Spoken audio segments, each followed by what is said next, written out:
Welcome back to Goldfries. In this video, we'll be looking at the AMD RX 6800. Now, I'm not going to touch on the appearance because I've done the unboxing. You can click that one. I've explained the details of what it is.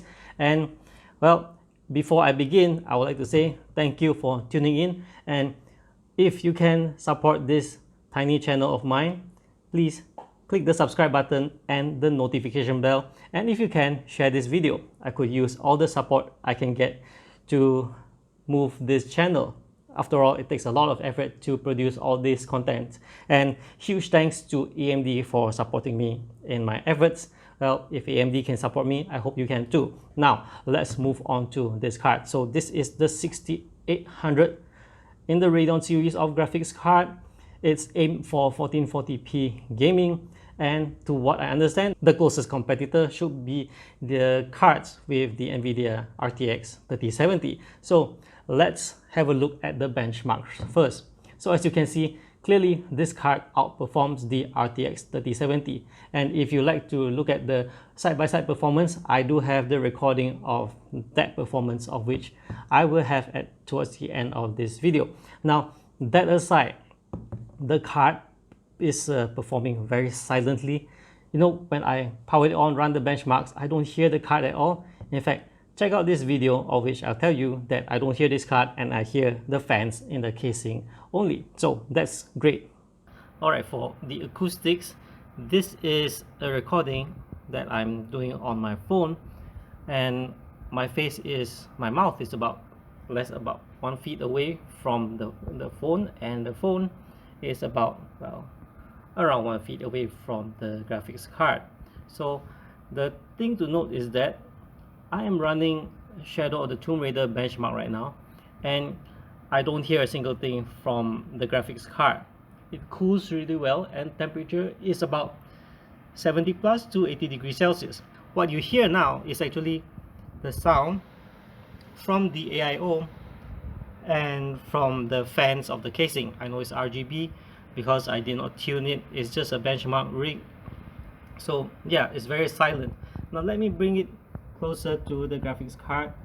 Again, you don't hear much over where I'm recording, as in over where I've not changed my position. I can hear a slight, I wouldn't say it's coil whine, you know, but there's a slight buzz from the graphics card, but that's pretty much it. Once the case is covered up, you wouldn't be hearing all these things. So yeah, the sound, based on what I hear right now, it's from the AIO. And I'm going to try to hope I don't get into trouble with this. Alright, so now the sound seems to have reduced. So we're down to just a graphics card. I'm going to let go of my hand again. Again, I'm recording based on what I'm hearing and what you saw just now. But what's coming out from the smartphone right now would be a different story altogether. However, I think using a smartphone like this Samsung Galaxy S8 Plus is, I would say it's a neutral way to show this. Maybe you guys can leave a comment on how I can improve the acoustic recording of such a test. Alright, that's it for this segment. Let's move on. Next up, the power draw. So you know that this card has two 8-pin PCIe, so technically it can come up to, say, 375 watts power draw. After all, 150 watts per PCIe connector and 75 watts from the motherboard. But it's not that draining at all, actually. This is the provision. However, check out this recording of mine, of which I recorded the watt meter when I'm running Shadow of the Tomb Raider. So the numbers look alright, considering I'm using the AMD Ryzen 5 5600X overclocked to 4.8 GHz at 1.35 V-core. So this is the wall draw, and given that this is a fractal design ion power supply that has good power efficiency, the actual draw is about, say, 300-ish, 330. So I think it's really good. And once you factor in the performance, the power draw, and the silent cooling, well, I can tell you, I am impressed. Why? It draws it draws a good amount of power. Based on what you saw just now, it means this card does draw some 200 plus watts at least. However, even at that power draw, the 3 fans here run so silently, I can't hear anything. And if you check out the recording later, of which I have, the temperature runs at anywhere from low 70s to high 70s. I don't remember seeing it hitting 80s at all. And this bearing in mind that my lab is at about 30 degrees Celsius. So 30 degrees Celsius ambient temp and running at below 80 degrees Celsius while remaining silent despite the heat generated, as in the power draw. So factoring all that, totally impressive. So all in all, I've come to the end because I don't like to keep you guys waiting much. I want to show you the recording. So yes, definitely a gold badge from me. That's all for now. And once again, I hope you guys will help and support this channel by clicking the subscribe button and share the video. I'll see you guys in the next one. There will be more videos coming regarding the performance of the RX 6800. I'll see you in the next one. Bye bye.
Kutazama moja kwa moja